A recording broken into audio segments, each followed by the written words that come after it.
है वो सरकार से सवाल पूछे। लेकिन ये शहर मेरा है, यहाँ गंदगी नहीं होनी चाहिए। अगर इनको ऐसा लगता है कि महराज हमारे खिलाफ है तो जायज़ है। महराज चाहता है साफ सफाई का काम और इनके जो हुकूक है उनकी अदायगी होनी चाहिए, वो सरकार की जिम्मेदारी है। वो उमर अब्दुल्ला को उसका जवाब देगा। लेकिन शहर के अंदर जो गंदगी है और उससे जो बीमारियां फैलने का अंदेशा है उसको किसी भी हद में किसी भी हाल में बर्दाश्त नहीं करेगा। और इन लोगों को, कुछ लोग यहाँ पर कुछ दलाल हैं जो दलगी करते हैं, आवाम को परेशान होने के लिए उनको उकसाते हैं। इन लोगों को भी समझ आ जाना चाहिए। आप 20-20 साल से कॉन्ट्रैक्चुअल बेसिस पे काम कर रहे हैं। महराज आपकी आवाज उठा रहा है, सिर्फ आपकी नहीं, हर उस कॉन्ट्रैक्चुअल की, हर उस नौजवान की जो बेरोजगारी से जूझ रहा है। और इनको लगता है कि मेरे खिलाफ प्रोटेस्ट करेंगे। करना है तो उमर अब्दुल्ला के खिलाफ करे, करना है तो मोदी के खिलाफ करे जिसने स्वच्छ भारत अभियान का नारा दिया है। अरे सफाई नहीं कर पाओगे देश के अंदर और विकसित भारत बनाने का ख्वाहिश करते हो। इन लोगों के हालात ऐसे हैं, 8,000 पर ये काम करते हैं, 5,000 पर काम करते हैं। लेकिन इनको जिन लोगों ने उकसाया, इनकी हालत ऐसी होनी तय है, इनकी आवाज को दबाया जाएगा। मैंने इनको कल कहा था कि जबरदस्ती हमसे काम करवाया गया। बिल्कुल, मैं गंदगी को बर्दाश्त नहीं करूंगा। यहाँ एडमिनिस्ट्रेशन को काम करवाऊंगा। अगर मोदी झाड़ू उठाकर गंदगी का साफ करता है, महराज यहाँ डिस्ट्रिक्ट के अंदर यहाँ बीमारियां फैलने देगा? आपको क्या लगता है? आपको क्या लगता है? इनकी मांगे जायज है लेकिन गंदगी भी जायज नहीं है। गंदगी प्रोटेस्ट यहाँ पर नहीं था, जम्मू कश्मीर। देखिए, मैंने आपको कहा यह सवाल देश के प्रधानमंत्री मोदी से पूछिए, जम्मू कश्मीर के सीएम उमर अब्दुल्ला से पूछिए। महराज से ये सवाल मत करिए।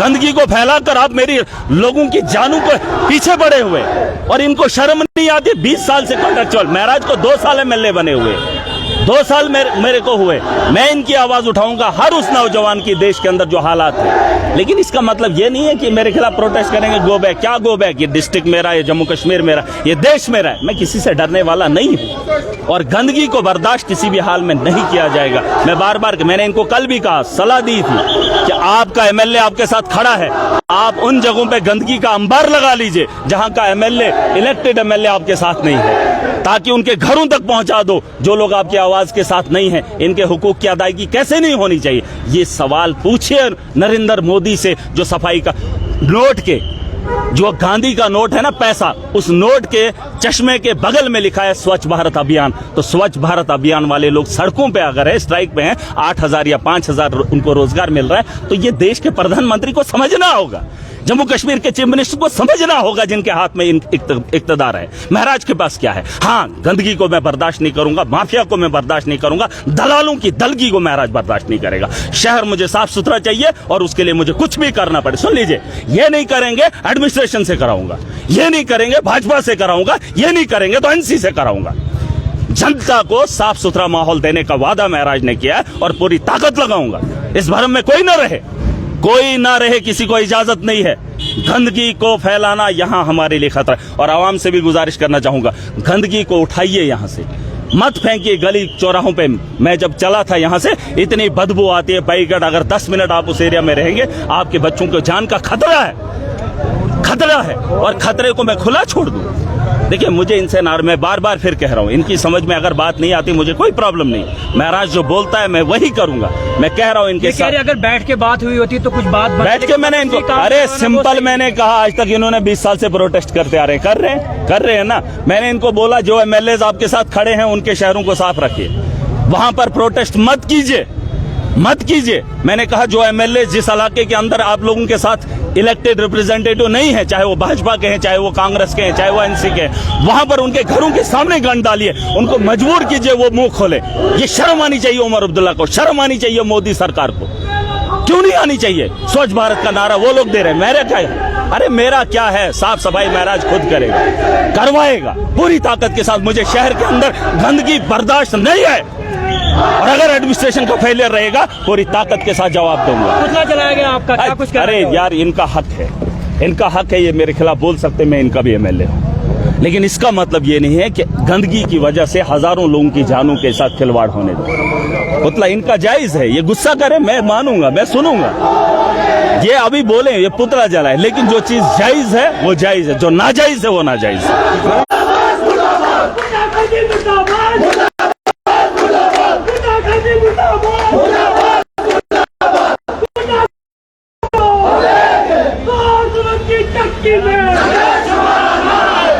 जारी है गो बैक के नारे।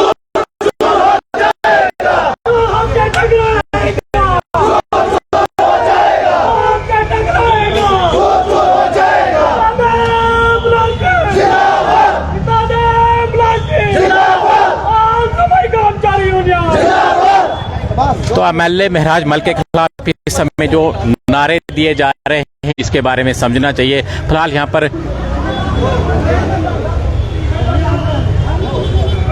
माफ कीजिएगा, नेटवर्क की प्रॉब्लम आ रही है, लेकिन इस समय सफाई कर्मचारियों का जो प्रदर्शन चला हुआ है, एमएलए डोडा महराज मल्क भी अभी यहाँ पर पहुंचे थे और उनका साफ ये कहना है कि भाई सफाई तो करनी पड़ेगी। जिस प्रकार से गंदगी जो शहर के अंदर फैली हुई है, इनका जो पुतला भी यहाँ पर जलाया गया, यानी एमएलए डोडा का पुतला भी यहाँ पर जलाया गया है और इनसे मिलने के लिए वो आए थे, लेकिन इनकी ओर से जो प्रदर्शन किया जा रहा है, नाराबाजी की जा रही है कि महराज मल्क गो बैक। अभी आपने सुना जिस प्रकार से एमएलए डोडा का कहना था कि भाई सफाई तो करनी पड़ेगी, चाहे मैं एडमिनिस्ट्रेशन से करवाऊं या इनसे करवाऊं। जिस प्रकार से जो गंदगी समय शहर के अंदर फैली हुई है, स्वच्छ भारत का जो नारा दिया जा रहा है कि स्वच्छ भारत को करना है और इतनी गंदगी जो इस समय जो शहर के अंदर है, इसी के चलते यहाँ पर प्रदर्शन डाला हुआ है और महराज मल्क का पुतला भी यहाँ पर फूका गया। तो फिलहाल महराज मल्क यहाँ पर पहुंचे थे और उनका यही कहना है, साफ यही कहना है कि भाई सफाई तो यहाँ पर करनी पड़ेगी।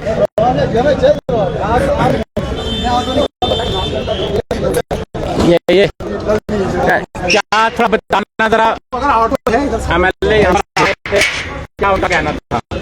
उनका कहना था कि वो अपनी सिर्फ, मैं बता दूंगा यही कि वो अपनी टीआरपी अपनी पब्लिसिटी करना चाहता है। उसने की वही बोलता है कि वही एक जमाने में बोलता है कि मैं जी गरीबों का मसला है, वो गरीबों का मसला नहीं है। उसने इस वक्त चुनाव रैली में 7 कमेटियां में जितने सफाई कर्मचारी सबों को उसने जमा कर दिया है कल शाम को। ये कोई मसीहा है, ये कोई एमएलए है? ऐसे एमएलए मैंने जिंदगी में कभी नहीं देखा है। टीआरपी बढ़ाने के लिए पहले बोलता था डीडीसी बनाओ, मैं जी वो करूंगा, उसका अपना घर सही नहीं है। अपना घर वो अगर होती थी बांध के उसको घर लिया है। भाग्य में भी है, भाग्य में क्यों नहीं बात कर रहे? हाँ, ये करने चाहता है यहाँ पे, ये लड़ाई उठाना चाहता है जैसे मैं गुंडा वैसे। कल इसने शाम को पूरी की पूरी अपनी गुंडा टीम जो है, इसकी जो गुंडा पार्टी है, सबों को ये गाड़ी में बिठा के उन परमानेंट मुलाजिम से काम कराया है। जितने भी परमानेंट मुलाजिम हमारे यहाँ है, कोई किसी को टांग फ्रैक्चर है, किसी को बाजू फ्रैक्चर है, किसी को डिस्क प्रॉब्लम है, किसी को शुगर है, किसी को कुछ है, किसी को टीबी है। टीबी हो गया इस सफाई करते करते उनको टीबी हो गया। उनको कल जबरदस्ती आगे वो सफाई करवा रहे थे, खुद पीछे गाड़ी में चल रहे थे। वो एमएलए खुद को एमएलए बोल रहे हैं। इससे अच्छा हमारा चपरासी हम सफाई कर्मचारी से अच्छे। ये लंबा प्रदर्शन चलेगा सर, आप देखोगे। ये प्रोटेस्ट आज हमने पुतला जलाया, ये यहाँ पे नहीं जलाया, पूरे हमने चुनाव रैली में और पूरी हमारी सेंट्रल कमेटियां हर जगह पे पुतला जला गया। और जैसे ऐसे जो जुल्म करेंगे इनके खिलाफ हमारा प्रदर्शन, और ये प्रदर्शन रुकेगा नहीं। आने वाले दिनों में आप देखोगे कि पर्चे लेके हम आएंगे, उसकी जिम्मेदारी होगी वो मेरा डोडा की होगी। चलिए, प्रदर्शन यहाँ पर लगातार चला हुआ है और एमएलए इस समय जो ये सफाई कर्मचारी हो चुका है, क्योंकि एमएलए डोडा का यहाँ पर सफाई कर्मचारियों ने पुतला जलाया है। बता रहे हैं कि रात को जबरदस्ती जो सफाई यहाँ पर करवाई गई है और उसके बाद कहीं न कहीं इनके अंदर काफी ज्यादा आक्रोश है। यहाँ पर प्रदर्शन किया जा रहा था, एमएलए डोडा भी यहाँ पर पहुंच चुके थे। फिलहाल गेट को बंद कर लिया गया है, ताला लगाया गया है और इनका सफाई नहीं करेंगे। और एमएलए यहाँ पर पहुंचे थे, उनका भी साफ ये कहना है कि सफाई तो करनी पड़ेगी, चाहे आपको करनी पड़े या एडमिनिस्ट्रेशन को करनी पड़े। आप देखते रहिए मीडिया, हमें इजाजत।